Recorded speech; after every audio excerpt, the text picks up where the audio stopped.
Oke, baik. Selamat siang, Bapak Ibu. Ini guru-guru hebat nih. Selamat siang, Pak. Siang, Pak. Selamat siang, Pak. Gimana kabarnya? Sehat semua ya? Jadi, pertama saya mengucapkan terima kasih untuk Bapak Ibu semua yang bersedia ya, yang sudi untuk meluangkan waktunya di siang hari ini. Mungkin di tengah kesibukannya harus mengerjakan bahan-bahan pembelajaran, tapi masih bersedia meluangkan waktu untuk ikut di dalam kegiatan ini yang kita namakan dengan sesi sharing lah ya. Kalau saya bilang ini sharing, saya bukan ingin mengajari teman-teman di sini, tapi lebih kepada sharing tentang apa yang sudah saya ikuti di dalam program pendidikan guru penggerak. Nah, saya ingin ini dulu ya, izin share screen. Oke, ini apakah screen saya udah kelihatan? Oke ya, berarti udah ya. Oke, baik. Nah, Bapak Ibu, nah kebetulan ini adalah tugas akhir di modul 1 untuk aksi nyata dari budaya positif, ya, modul 1-4. Nah, untuk bahan kita di sesi ini yaitu tentang budaya positif. Nah, kalau kita Bapak Ibu terus terang, pertama sekali ada salah satu paradigma ya, paradigma saya selama mengikuti pendidikan guru penggerak ini yang selama ini kalau saya ingat-ingat salah lah begitu. Dikatakan murid itu atau anak itu adalah sebagai kertas kosong, ya kan? Sebagai kertas kosong yang istilahnya ini kita bilang sebagai prinsip tabula rasa kan gitu.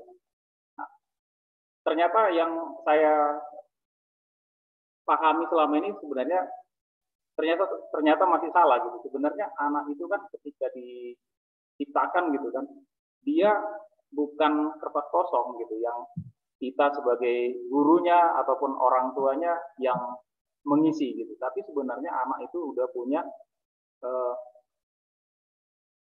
istilahnya namanya blueprint sebenarnya kan gitu.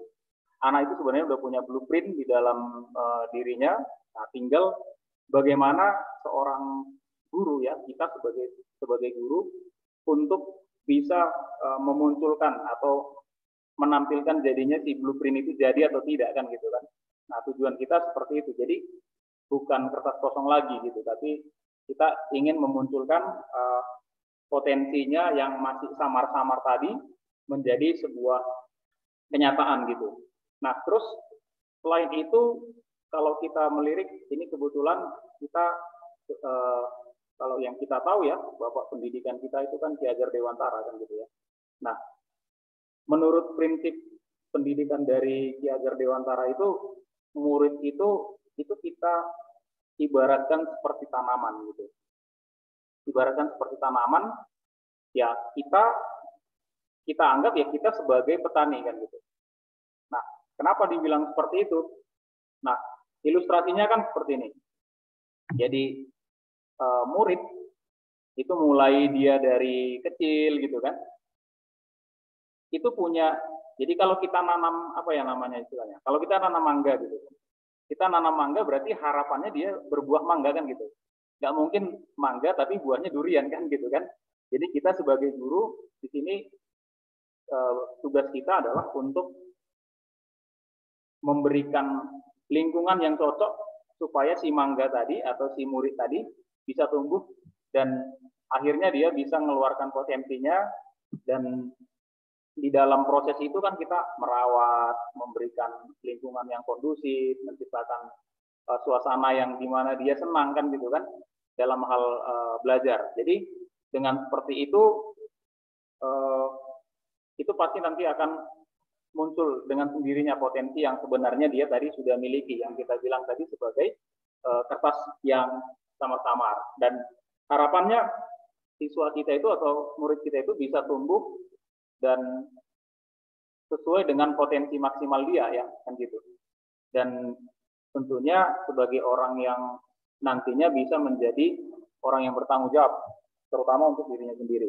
Nah itu untuk perubahan paradigma yang mungkin selama ini saya rasa oh masih salah rupanya. Tapi dengan ini saya bisa jadi sedikit memahami bahwa oh ya saya harus berubah secara paradigma begitu. Lalu yang berikutnya untuk membangun budaya positif itu ya kita sebagai guru bahkan juga untuk sekolah kita harus bisa menciptakan atau menyediakan sebuah lingkungan yang positif tadi. Nah ini tadi yang saya katakan itu. Nah lalu yang berikutnya untuk menjalankan namanya budaya positif ini kan diperlukan adanya yang namanya disiplin. Kita di sini membangun disiplin. Kalau dibilang budaya positif berarti kan identik dengan adanya disiplin. Nah, sementara disiplin ini sangat erat kaitannya dengan yang namanya fungsi kontrol gitu. Fungsi kontrol. Nah, sebagai guru juga ini barangkali juga saya ya gitu. Masih sering mengalami ini gitu.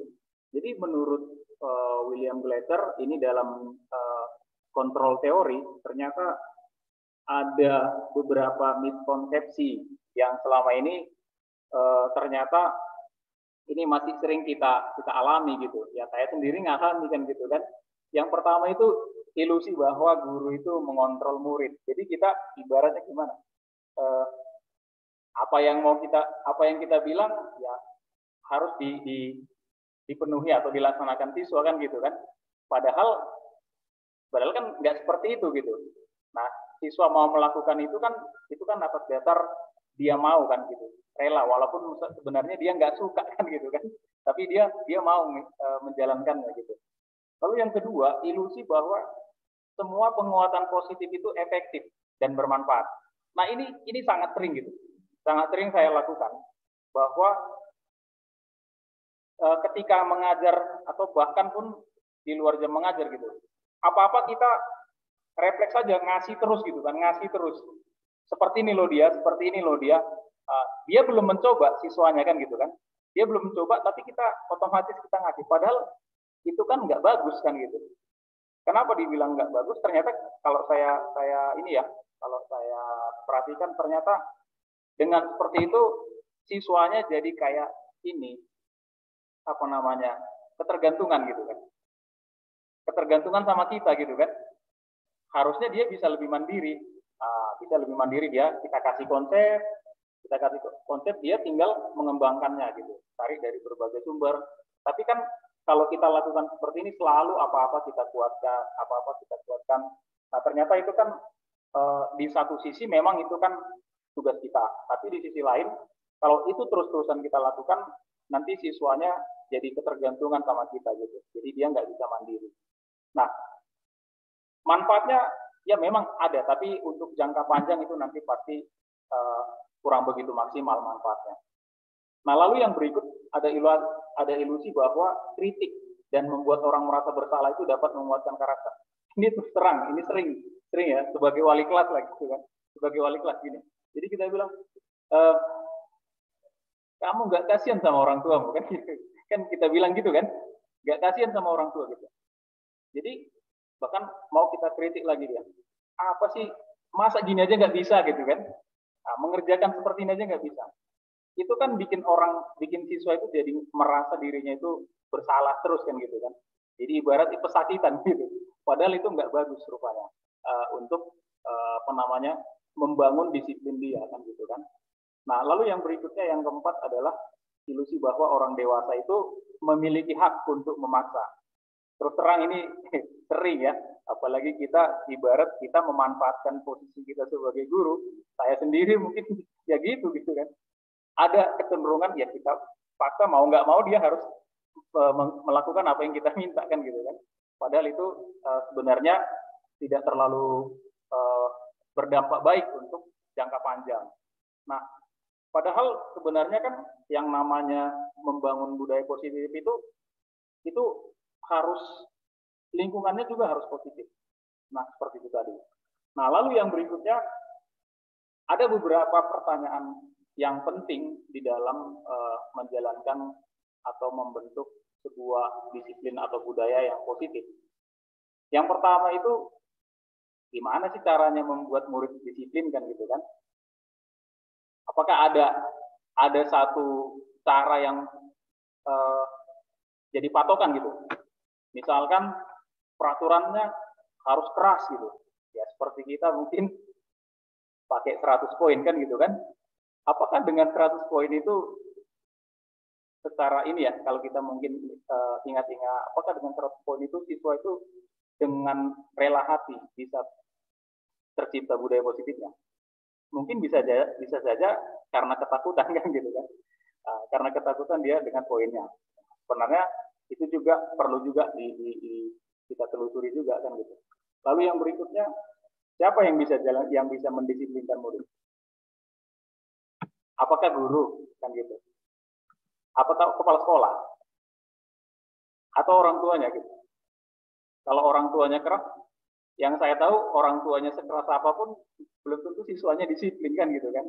Malah mungkin makin bahasa ininya makin jubul kan gitu kan. Untuk yang orang tuanya keras. Kepala sekolahnya ini juga belum tentu kan gitu. Tapi justru yang bisa mendisiplinkan murid itu adalah dirinya sendiri. Nah, murid itu sendiri. Nah, sesuai dengan kata disiplin itu adalah kata yang berasal dari bahasa Latin. Kan? Disiplina gitu, belajar. Atau disciple, gitu. Murid atau pengikut. Jadi intinya di sini murid itu ya belajar untuk mendisiplinkan dirinya kan gitu kan.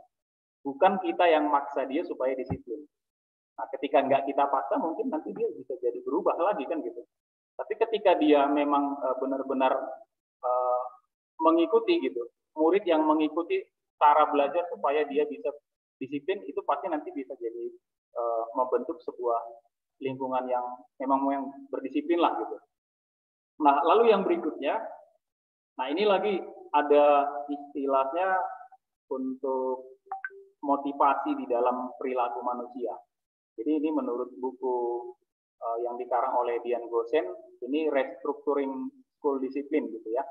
Ada 3 ternyata motivasi perilaku manusia. Nah, ketika orang melakukan sesuatu, itu ada latar belakangnya. Ya, apa yang pertama itu, latar belakang yang pertama adalah menghindari ketidaknyamanan atau hukuman. Datang tepat waktu supaya nggak kena poin kan gitu kan. Masuk kelas tepat waktu supaya nggak kena poin. Apalagi kalau ada buku sakunya, poin itu kan ada keterlambatan kan ada ya. Jadi dia datang ke kelas itu supaya nggak kena poin. Nah, itu juga berarti kan ada motivasi yang seperti itu. Lalu yang kedua, untuk mendapatkan imbalan gitu. Nah, ini pengalaman ya waktu sebelumnya, sebelum pandemi lah gitu. Kalau kita misalkan ngajar, ini saya nggak tahu teman-teman pernah ngalamin nggak. Ketika kita buat seperti ini nih, di matematika biasanya kan kalau misalkan kita ngajar, kita kasih challenge gitu kan. Jadi siswa itu nanti kalau benar kita kasih beng-beng, kan? Kita kasih beng-beng, motivasinya besar gitu kan. Jadi benar dapat beng-beng, benar dapat beng-beng. Tapi sampai kapan kan gitu kan? Nggak mungkin terus-terusan kita ngasih beng-beng kan gitu kan? Jadi ibaratnya dia mau nanti ketika ada imbalan, nah itu juga nggak bagus kan gitu. Nah, lalu yang berikutnya adalah untuk menjadi, nah ini yang ketiga ya, untuk menjadi orang yang mereka inginkan dan menghargai diri sendiri dengan nilai-nilai yang mereka percayai. Nah, tujuan kita kan untuk bagaimana supaya anak itu punya nilai-nilai yang dia anut. Jadi dia mau melakukan ini, kenapa? Dia mau belajar sungguh-sungguh, karena apa? Karena dia punya sebuah nilai yang dia percayain kan gitu. Nggak cuma bermimpi kan. Aku mau masuk ITB kan gitu. Tapi nggak sungguh-sungguh belajar. Harusnya kan ketika dia punya nilai, ketika aku nanti belajar sungguh-sungguh berarti untuk dia pun masa depannya bisa lebih bagus kan gitu kan. Jadi ada nilai. Jadi nilai itu yang mendasari dia untuk melakukan apa yang dia lakukan itu. Jadi bukan karena motivasi yang nomor 1 atau nomor 2 tadi. Nah, untuk sampai kepada yang nomor 3 ini juga kan, ini juga yang jadi tugas kita sebagai guru untuk bisa membawa atau membimbing siswa untuk bisa sampai kepada motivasi yang ketiga ini. Jadi kan kalau misalkan apa ya, muncul pertanyaan gitu, pernah nggak gitu siswa lah kita bilang, atau mungkin kita sendiri gitu, kita pernah memilih melakukan sesuatu yang sebenarnya mungkin bisa berdampak orang nggak suka sama kita kan gitu. Padahal justru yang kita lakukan itu benar, yang harus kita lakukan. Mungkin bisa kan gitu. Apalagi kalau di siswa kan kadang mau kan gitu, kalau dia belajar sungguh-sungguh, ini saya nggak tahu, ada istilah ambis. Pernah nggak teman-teman dengar istilah ambis? Jadi kalau temannya benar-benar serius dia belajar gitu kan, tapi teman-temannya bilang, wih ambis sekali gitu. Padahal yang dia yakini dengan dia serius kan dia ada sesuatu yang memang dia ingin capai kan gitu ya. Nah itu dia. Jadi membangun yang seperti itu yang sulit. Nah, yang berikutnya untuk kebutuhan dasar. Nah, di sini juga ada beberapa hal yang menjadi kebutuhan dasar manusia. Yang pertama itu adalah kebutuhan untuk bertahan hidup, ya, survival. Lalu yang berikutnya ada kebutuhan untuk kekuasaan, ada kebebasan, ada kesenangan gitu ya, ada untuk merasa dimiliki gitu atau merasa diperhatikan gitu. Nah, kalau kita coba lihat di kelas kita lah gitu. Di kelas kita mungkin gini, saya nggak tahu, saya sering jumpai juga itu, mungkin teman-teman pasti pernah jumpai kan. Anak itu ngerjain tugas itu malas sekali gitu kan, malas sekali gitu. Bahkan ya mungkin ini apa namanya, ketika ngezoom nggak pernah mengaktifkan kamera kan gitu kan, itu pasti ada sesuatu kan gitu, ada sesuatu, lain hal lah dia kalau istilahnya terlempar dari zoom kan gitu kan. Kalau terlempar dari zoom kan itu pasti karena jaringan kan gitu. Tetapi ada memang yang nggak pernah sama sekali untuk mengaktifkan kamera. Kalau ditanya kenapa nggak mengaktifkan kamera, iya Pak, ini lagi nggak bagus apa katanya, jaringan. Padahal kita tahu ya kan jaringan bagus atau enggak. Biasanya kan tertulis bandwidth low kan gitu kan. Tapi bisa aja dia ternyata ketika dia nggak ngaktifin kamera, dia main game kan gitu kan. Berarti seperti itu, dari kebutuhan dasarnya ini kita bisa lihat apa yang dia butuhkan, yaitu kebebasan kan gitu kan. Dia mau bebas gitu. Bisa juga kesenangan kan. Contohnya kesenangan gini, tatap muka. Ini pernah waktu itu di sekolah kita ini juga, tapi angkatan yang udah tamat gitu kan. Waktu itu ada temannya sampai nangis gitu kan. Sampai nangis kenapa? Karena digangguin si anak ini gitu. Ceritalah si teman ini, Pak, saya digangguin terus nggak tahan lagi saya, kata temannya kan. Terus saya panggil si anak ini, ini kenapa nak kamu gangguin dia sampai dia nangis? Saya tanya begitu. Jadi dijawabnya, nggak tahu Pak ya, kayaknya enak aja gitu, enak aja buat dia. Jadi di sini ada kebutuhan dia itu memang pingin rasa senang kan gitu kan. Dia senang aja itu mengganggu temannya gitu.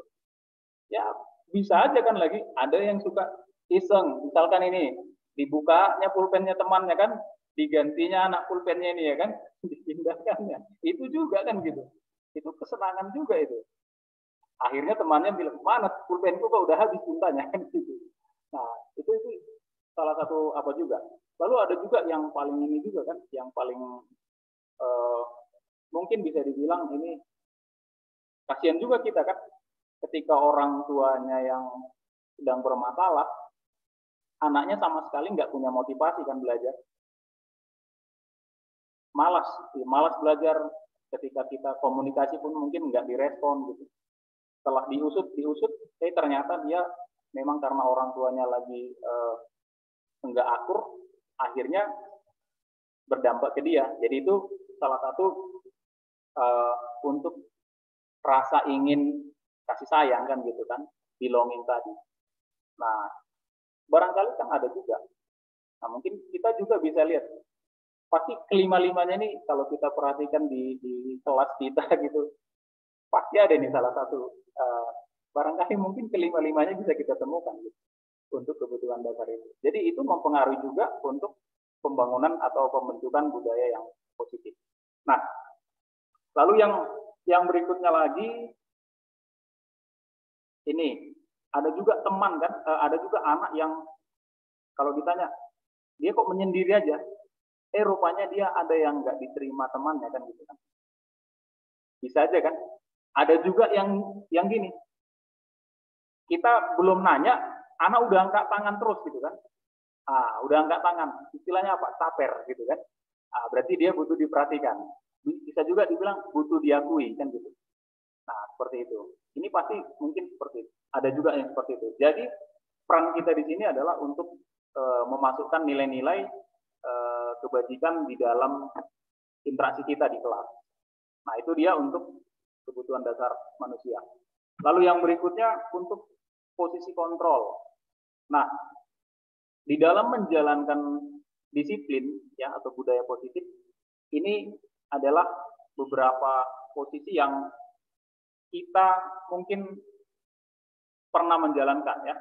Tapi dari kelima ini ada nanti yang diharapkan yang harus kita lakukan, yang mana yang paling tepat kan gitu. Yang pertama itu ada posisi kontrol sebagai penghukum. Jadi kan kita guru mungkin sering melakukan ini juga kan gitu ya. Dari kemarin-kemarin istilahnya kamu aja yang terlambat kan ngumpul tugas kan gitu kan. Nah, ini kan salah satu apa juga ini? Salah satu penghukum. Kok kerjaanmu terlambat aja kan gitu, istilahnya gitu. Nah, itu kata-kata yang sering disampaikan oleh posisi kontrol sebagai penghukum. Awas kalau terlambat lagi ngumpul tugas ya, nilaimu nggak aman kan gitu kan. Itu juga kan gitu kan kita menghukum. Lalu yang kedua, membuat orang merasa bersalah. Nah, untuk membuat orang merasa bersalah ini itu tadi kan, gimana nanti kalau orang tuamu tahu kamu seperti ini gitu. Jadi dia ngerasa bersalah dalam hatinya. Kecewa kali bapak samamu kan gitu kan. Nah, itu juga kan membuat dia merasa bersalah. Nah, saya sangat sering juga melakukan ini juga kan. Lalu yang berikutnya yang ketiga ini teman. Nah, ini juga udahlah nggak apa-apa itu. Agak suaranya agak ini kan, agak pelan gitu kan. Udah nggak apa-apa itu, nanti bapak bereskan gitu kan. Aman lah itu gitu. Memang kecenderungannya siswa itu jadi dekat sama kita kan gitu kan. Dengan posisi teman itu, ya udahlah nggak apa-apa. Terus ada juga yang bilang, ayolah lakukanlah demi bapak lo ini gitu kan. Demi bapak lo ini kan, padahal salah kan, demi bapak kok demi bapak. Harusnya kan demi diri sendiri kan gitu kan. Nah, itu juga. Lalu yang keempat ini monitor sebagai pemantau gitu. Kamu tahu udah berapa lama kamu nggak ngumpul tugas? Tahu Pak gitu. Terus tahu kan konsekuensinya apa? Tahu Pak gitu. Nah, ini pemantau gitu. Jadi dia based on data. Jadi biasanya seperti itu kalau pemantau. Melihat berdasarkan data gitu ya. Lalu juga ada juga, jadi biasanya bilangnya gitu, apa yang udah kamu lakukan gitu. Kalau udah seperti itu, ujung-ujungnya pasti konsekuensi. Terus kalau udah terlambat misalkan, terlambat 15 menit. Nah, kalau gitu konsekuensinya kamu nanti 15 menit tinggal dulu ya, belakangan kamu pulang dari teman-temanmu. Nah, mungkin kita pernah gitu kan. Kamu belakangan pulang gitu ya. Nah, ini sebagai monitor atau pemantau. Nah, lalu ada satu posisi yang ini ya, ada satu posisi yang ini yang sebenarnya yang paling diharapkan, yaitu sebagai manajer. Nah, kalau sebagai manajer di sini dibilang kita lebih ngajak murid itu untuk berkolaborasi agar dia bisa belajar dari apa yang udah dia lakukan, kesalahan yang udah dia lakukan, supaya dia bisa nanti ngambil pelajaran dari situ. Nah, ceritanya kan seperti itu. Nah, dia bertanggung jawab, membuat siswa itu bertanggung jawab terhadap apa yang sudah dilakukannya. Terus kata yang sering digunakan di sini dalam posisi manajer ini adalah kalau kamu udah tahu bahwa kamu meyakini ini gitu kan, kamu meyakini ini, kira-kira bagaimana kamu menyelesaikannya nanti? Kamu tahu kan kamu salah, terus apa yang harus kamu lakukan agar kamu bisa menyelesaikan ini? Nah, ini sebagai posisi manajer ya. Jadi kita ngajak bukan memaksa gitu ya, bukan ngatur siswa, tapi membimbing siswa agar dia itu bisa tentunya untuk mengatur dirinya sendiri. Nah itu, tapi bukan berarti kita terus-terusan di posisi manajer selalu kan, belum tentu juga. Bisa aja juga kita tetap di posisi yang pertama kan gitu kan. Gimana untuk anak yang sangat keras kan gitu. Nggak tahu juga kita apakah bisa langsung kita ke posisi yang nomor 5 gitu. Untuk anak yang sangat keras. Atau untuk anak yang memang ini ya, cuek gitu. Maka itu ya belum tentu juga kita bisa langsung sampai di posisi yang nomor 5. Jadi itu bisa pindah-pindah posisinya. Lalu yang berikutnya ada namanya keyakinan kelas. Nah ini saya nggak tahu teman-teman mungkin di kelas gitu ya, pada saat awal semester lah itu ya. Nah kalau saya sih biasanya buat peraturan gitu kan, buat peraturan kelas, nggak boleh begini ya kan, nggak boleh terlambat, nggak boleh apa. Nah ternyata sebenarnya yang namanya keyakinan kelas itu bukan seperti itu, bukan seperti peraturan gitu ya. Kenapa keyakinan kelas? Kenapa bukan peraturan kelas? Kalau peraturan kan berarti dipaksa kan, kita dipaksa untuk menaatinya gitu. Tapi kalau keyakinan, anak itu memang mengerjakan apa yang dia yakini. Beda dia. Ketika dia yakin di kelas fisika misalnya, di kelas fisika selalu membawa perlengkapan untuk kebutuhan ini ya, tulis menulis apalah. Maka anak pasti selalu membawa itu kan gitu. Tapi bukan berarti setiap kelas fisika semua wajib membawa ini kan. Nah, ketika seperti itu ada rasa ketakutan. Tapi ketika dibilang saya selalu membawa ini, begitu kan? Itu berarti dia punya komitmen di dalam membawa itu tadi alat-alat tulisnya. Nah, jadi selalu berdasarkan nilai-nilai yang mereka punya sebenarnya ya. Jadi ketika mereka udah tahu nilai-nilai apa yang mereka punya, misalkan kelas 11 kimia 2 semuanya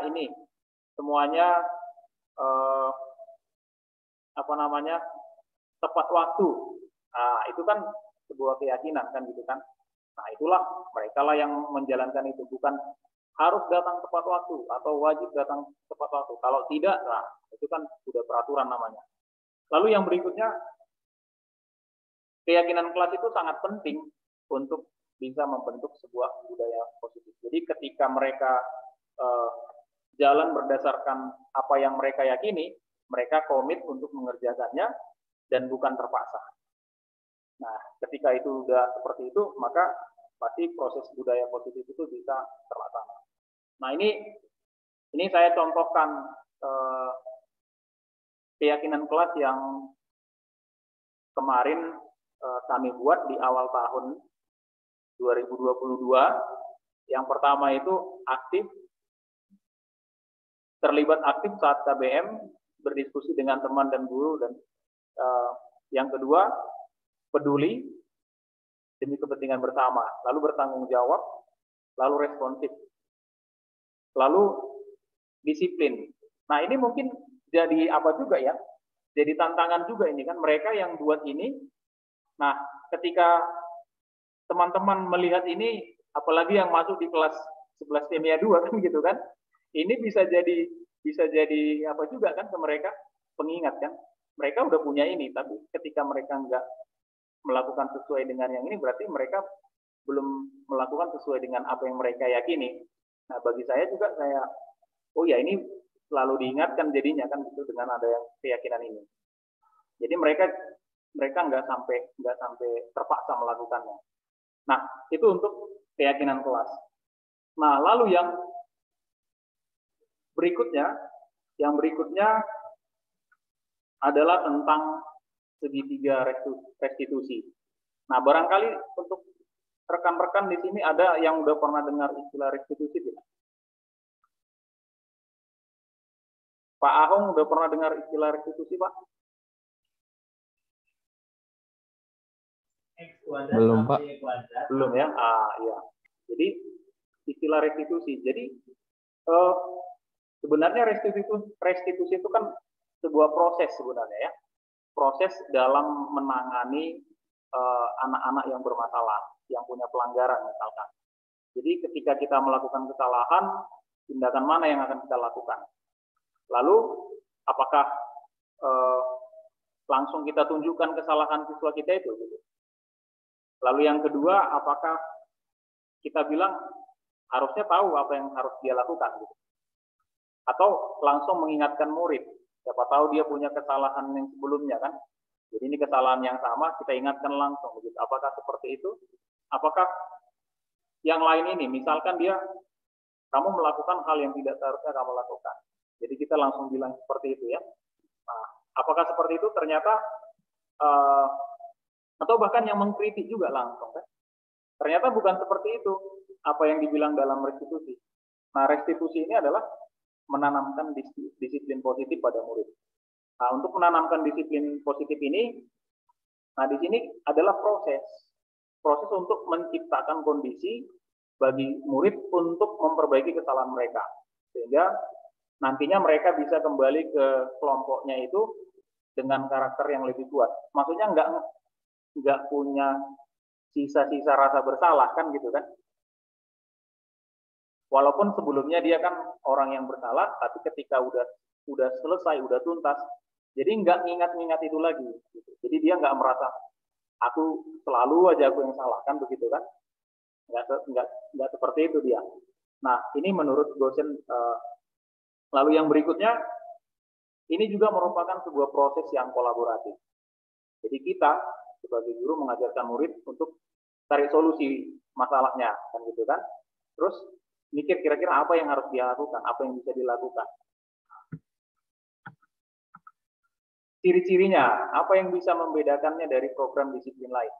Ciri-ciri dari restitusi. Yang pertama itu bukan menebus kesalahan. Jadi kita di sini bukan mengharapkan siswa itu menebus kesalahan yang dia dilakukan, tapi belajar. Jadi ketika nanti udah selesai, dia pasti nggak seperti itu lagi kan. Nah, udah ada sebuah keyakinan baru bahwa dia tidak akan melakukan lagi. Lalu yang kedua, memperbaiki hubungan.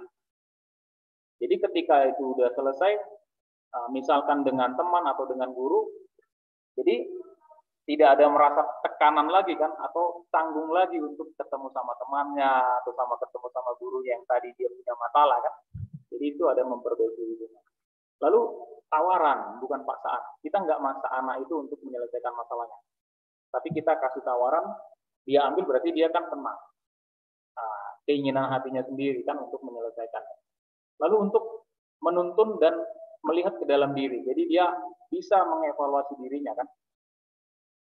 Oh, ternyata aku salah ya kan gitu. Nah, jadi dia dirinya sendiri yang bilang itu gitu. Lalu mencari kebutuhan dasar yang mendasari tindakan. Jadi dia tahu ketika dia melakukan itu, dasar dia melakukan itu dia tahu.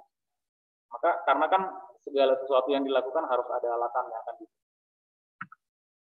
Restitusi adalah cara yang paling baik. Ya kalau kita mungkin ya ada poin selesaikan secara ini akan gitu ya. Tapi gimana supaya siswa itu ketika dia salah, walaupun mungkin penanganannya kita nggak ngomong keras-keras pun, tapi kita ajak dia komunikasi supaya dia itu memang bisa belajar dari apa yang sudah dia lakukan. Nah, fokusnya pada karakter. Nah, ketika dia udah selesai dari proses itu tadi, dia itu makin pede. Jadi seperti yang tadi kan, kaitannya tadi, tidak selalu merasa dia yang salah terus kan gitu kan, nggak merasa bersalah, nggak jadi minder dia kan, tapi makin kuat. Kenapa? Udah belajar dari kesalahan.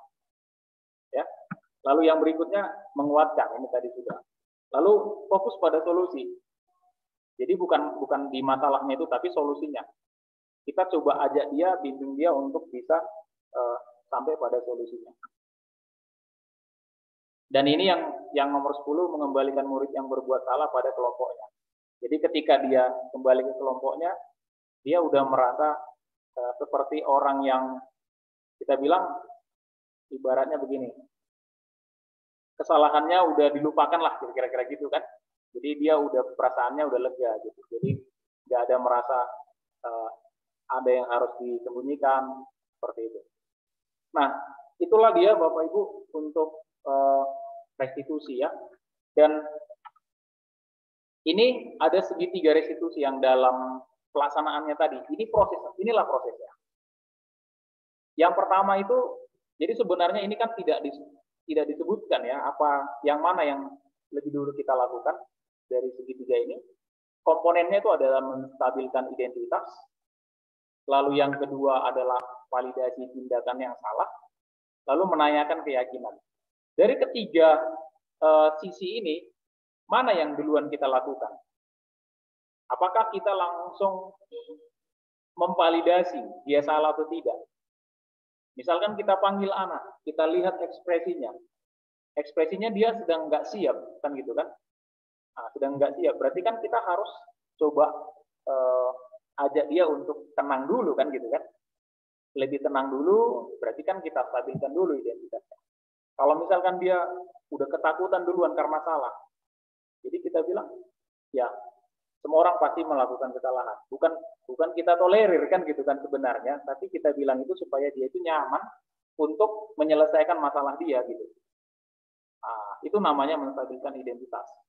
Lalu setelah itu baru kita tanya, kamu pasti tahu punya alasan kenapa kamu melakukan itu. Nah, itu dia. Itu namanya dia validasi tindakan yang salah. Baru setelah itu, nah ketika dia udah kita validasi, baru kita tanya, keyakinan apa yang kamu miliki?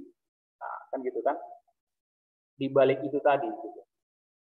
Jadi dia bisa cerita, oh untuk selanjutnya saya akan menjadi seorang pribadi yang lebih baik tentunya kan. Menjadi seperti apa. Jadi kita nggak maksa dia untuk berubah kan.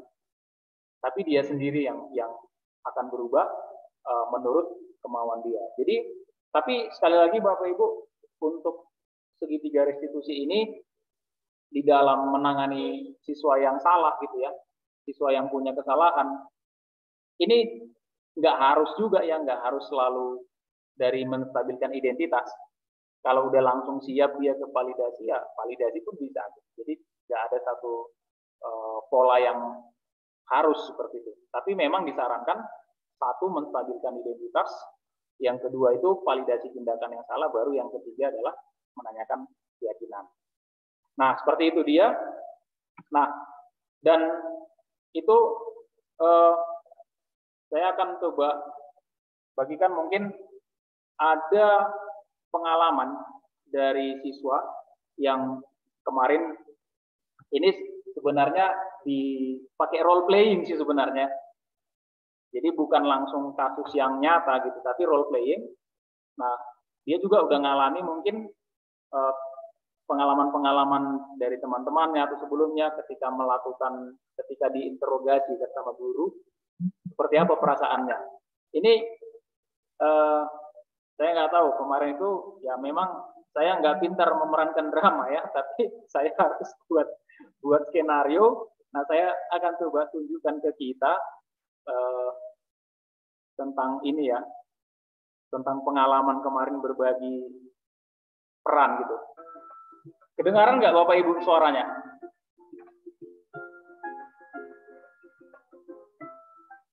Oke, Joshua, ya ini tadi kamu tahu nggak kira-kira apa ini Bapak minta kamu untuk tetap tinggal? Iya Pak, maaf Pak, tadi saya agak kurang fokus Pak. Iya. Nah, sebenarnya gini loh, Bapak minta kamu di sini itu tujuannya bukan mau ngukuk kamu, ya. Tapi kira-kira apa sih yang terjadi? Kamu bisa cerita nggak nih? Kira-kira kenapa tadi kejadiannya kamu nggak fokus dalam pembelajaran? Iya Pak, jadi sebenarnya tadi pas ketika Bapak sedang menjelaskan, saya tadi main game online Pak. Saya minta maaf. Oh gitu ya, main game online, iya. Nah, memang ya bener ya. Sebenarnya nggak cuma kamu ya sebenarnya yang sudah sering bermain game online gitu. Tapi tentunya kamu punya alasan jika kamu bermain game online pada saat belajar. Saya kira bisa diceritakan. Jadi Pak, jadi kalau misalnya saya tuh gampang bosen gitu Pak dan hilang konsentrasi, khususnya ketika pelajaran yang hitung-hitungan gitu Pak. Jadi untuk itu saya seringkali mengalihkan perhatian dengan melakukan aktivitas yang refreshing gitu Pak, seperti buka sosial media atau main game online. Iya. Memang sih, iya benar. Kalau dalam pembelajaran memang kita mungkin nggak tahan cukup lama gitu ya. Mungkin butuh refreshing. Sebelumnya kamu kira-kira tahu nggak ya apa akibat dari perbuatanmu itu? Iya Pak, saya tahu. Jadi karena saya tadi kurang fokus, tentu saya jadi ketinggalan pelajaran Pak, yang pertama. Terus yang kedua, jadi saya jadi seperti terbiasa gitu Pak, terbiasa untuk mudah kehilangan konsentrasi ketika saya tidak berusaha untuk fokus. Iya. Jadi kalau menurutmu solusinya gimana ini? Mungkin yang bisa saya usahakan di pertemuan selanjutnya saya bisa menjauhkan HP saya ketika sedang pembelajaran. Lalu saya mungkin bisa lebih aktif bertanya gitu Pak, jika ada materi yang tidak dimengerti, atau juga saya juga bisa berusaha untuk menulis catatan-catatan dari materi-materi penting yang dijelaskan oleh guru. Iya, benar sekali itu. Bapak sangat setuju dengan itu. Dan ketika kita memang tidak fokus di dalam pelajaran, Bapak yakin bahwa kita sangat banyak ketinggalan, ya, sangat banyak ketinggalan. Dan akibatnya apa? Tentunya yang rugi adalah diri kita sendiri tentunya, kan gitu ya. Nah, untuk saat ini sih Bapak sangat bersyukur kalau kamu itu bisa memahami apa yang seharusnya kamu lakukan. Ya, bukan berarti kita nggak pernah melakukan kesalahan. Baik Pak, jadi menurut saya dari semua yang dari sudah kita perankan sangat menarik sih Pak. Jadi dimana walaupun ada murid yang salah, daripada langsung memarahi itu lebih banyak ditanya-tanya kan gitu Pak. Seperti kita lihat di peran kita tadi, banyak pertanyaan yang diajukan oleh guru ke anak yang salah ini tadi gitu Pak. Jadi menurut saya itu jadi lebih relevan karena kita sama-sama tahu dan si anak sendiri pun bisa menyampaikan gitu Pak apa yang sebenarnya terjadi, apa alasannya dan motivasi dan apa sih awalnya kenapa dia melaksanakan. Itu yang lebih penting Pak, karena dari situ dari alasan tadi lah kita bisa mulai bergerak untuk kita bisa menyelesaikan alasan tadi sehingga nanti ke ujungnya dia tidak akan melakukan lagi. Oke, ya. Terima kasih, Justin. Iya. Nah, itulah Bapak Ibu tadi pengalaman ya, sharing pengalaman dari saya terkait dengan penerapan budaya positif dan juga sampai kepada penerapan dari segitiga restitusi. Nah, kalau misalkan dari Bapak Ibu ada hal-hal yang mau ditanyakan, silakan. Ini kita diskusi aja lah ya, karena kan kita sharingnya ini bukan untuk mengajari teman-teman di sini. Silakan Bapak Ibu. Sedikit Pak, suara saya kedengaran Pak? Oh dengar Bu, dengar. Ya. Oke. Sebenarnya menarik sekali sebenarnya materi dari Bapak ya. Kita juga sebagai guru, wali kelas juga banyak belajar gitu ya untuk tetap membudayakan disiplin positif tadi itu gitu, restitusi itu tadi. Nah, cuma satu sih sebenarnya kayak mengganjal gitu. Metode yang tadi itu benar ya harus kayak proses pembiasaan, tapi pada akhirnya kita menghadapi kenyataan anak-anak yang tidak punya kesadaran total gitu untuk kalau Justin anaknya oke gitu, tapi Ya, betul, ada betul. anak si A, B, C, D juga yang punya respon berbeda dari apa yang kita harapkan dengan metode yang manajer apa segala macam tadi kan Pak gitu. Nah gimana kita tetap konsisten untuk melakukan hal tersebut atau memang kita lihat juga responden kita itu atau anak yang sedang kita tangani itu gimana Pak? Kita harus tetap konsisten kah atau ada mungkin dicampur-campur gitu atau gimana Pak? Oke Bu, barangkali saya mungkin saya tanggapi langsung. Kalau dibilang kita harapannya sih sebenarnya melakukannya itu gitu, restitusi itu.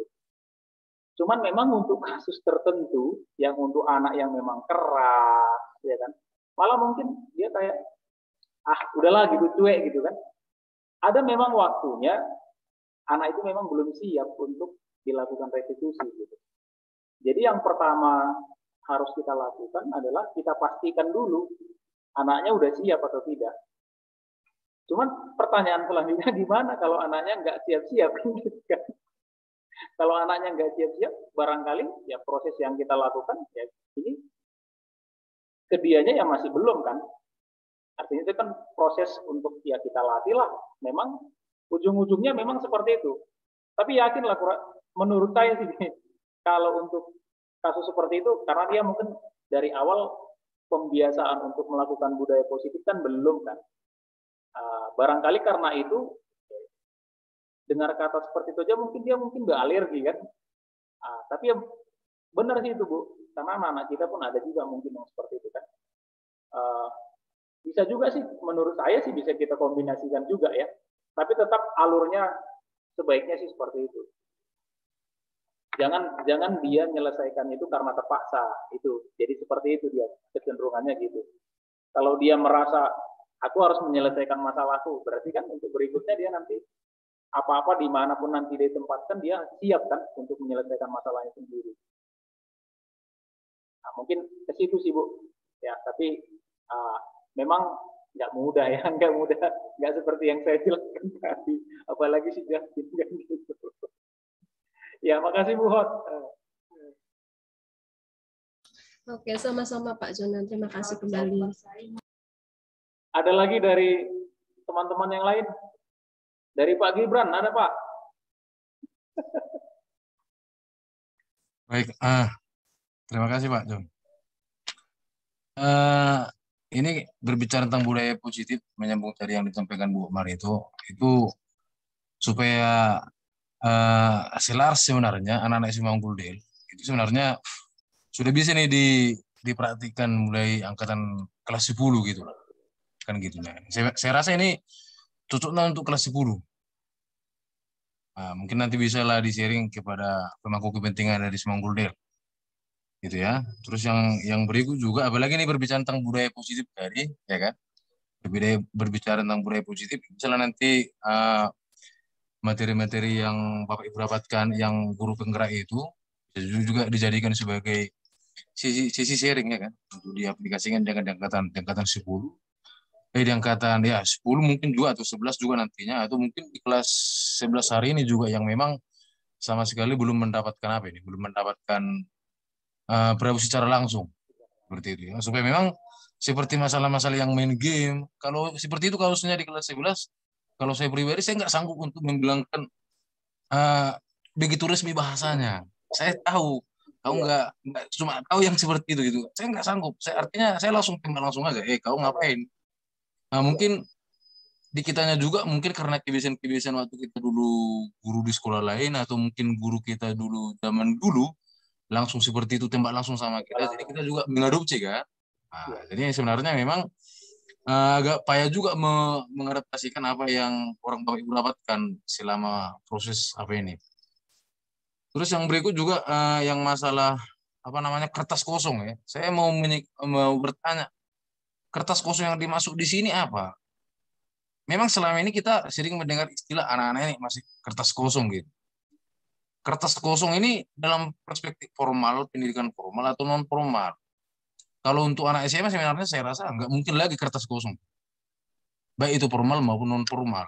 Tapi terkadang justru di kelas di SMA ininya puncak daripada apa namanya apa yang kita takutkan. Budaya positif dibuat, aturan dibuat, ya kan, disiplin dibuat, tapi di SMA dia lebih berbahaya dibanding dengan SD dan SMP. Apakah mungkin karena ada rasa ketakutan tadi kan ada tadi kenapa dikasih hukuman karena ada takut? Apakah di SMP di SD itu lebih tinggi kepekaan mereka akan hukuman itu atau di SMA mungkin masalah kesadaran atau mereka nggak takut seperti itu. Nah, kemudian yang berikut masalah beng-beng tadi memang agak menarik juga itu ya. Itu juga sempat viral di SMA Unggul Del itu. Ada guru-guru yang sudah nggak di sini lagi itu kasih beng-beng sama siswanya supaya mungkin si guru bisa bertahan apa segala macam gitu kan. Itu saya rasa apa namanya itu trik yang tidak tepat lah menurut saya. Mohon maaf ini kalau tidak berkenan. Ya apa adanya jangan pernah harus dikasih seperti itu karena orientasi mereka bukan beng-beng kan gitu. Atau sejenisnya kan. Itu. Oke, mungkin dari situ bisa disimpulkan lah Pak John, pertanyaan ataupun pernyataan saya. Oke, Terima kasih. Pak. Ya. Terima kasih Pak. Yang pertama tadi terkait dengan cara kita menerapkan ya.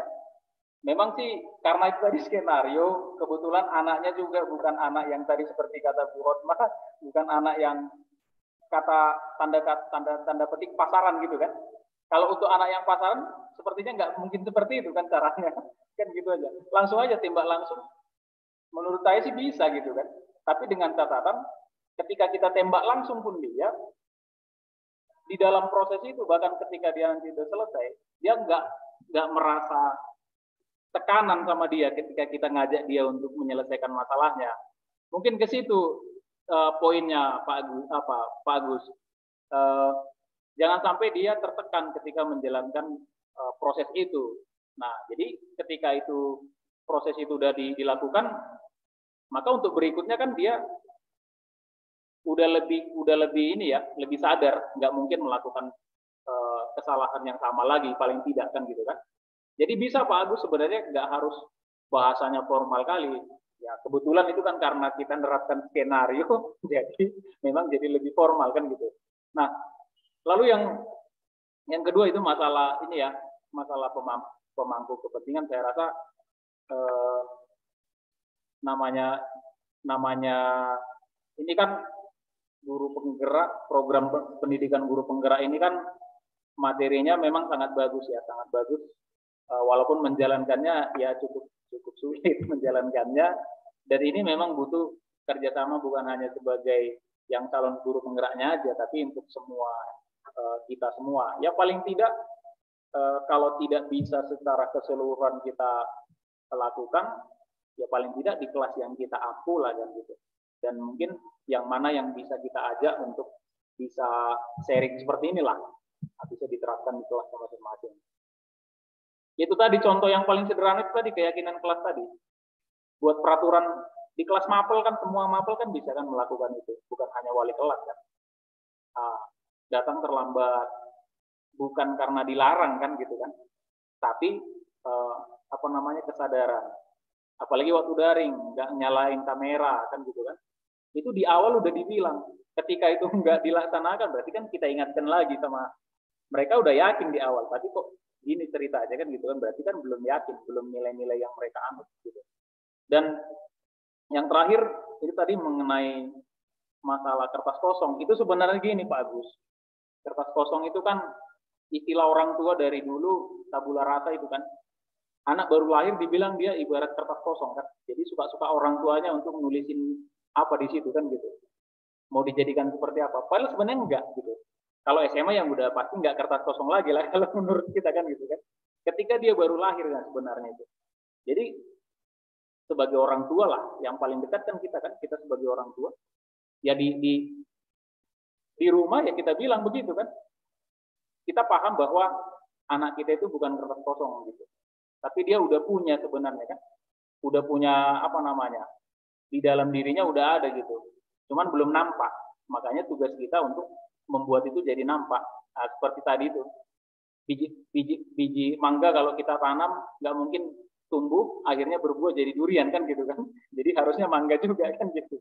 Nah, mungkin kira-kira gitu Pak Agus untuk meresponi yang tadi. Ada lagi dari Bapak Ibu?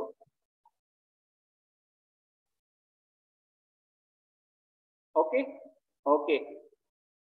Kalau tidak ada saya rasa sampai sekian saja untuk sharing kita. Ya terima kasih sekali lagi untuk Bapak Ibu semua yang udah meluangkan waktunya untuk bisa mengikuti sesi sharing ini. Mudah-mudahan apa yang kita bicarakan bisa kita terapkan juga di dalam kelas kita masing-masing. Mohon maaf, sekali lagi saya nggak bermaksud untuk mengajari teman-teman di sini. Saya hanya berbagi. Kalau ada hal-hal yang kurang lebih, mohon maaf sekali lagi. Terima kasih, Tuhan memberkati. Selamat sore. Selamat sore, Pak. Selamat sore. Terima kasih, Pak. Oke, Oke, selamat sore.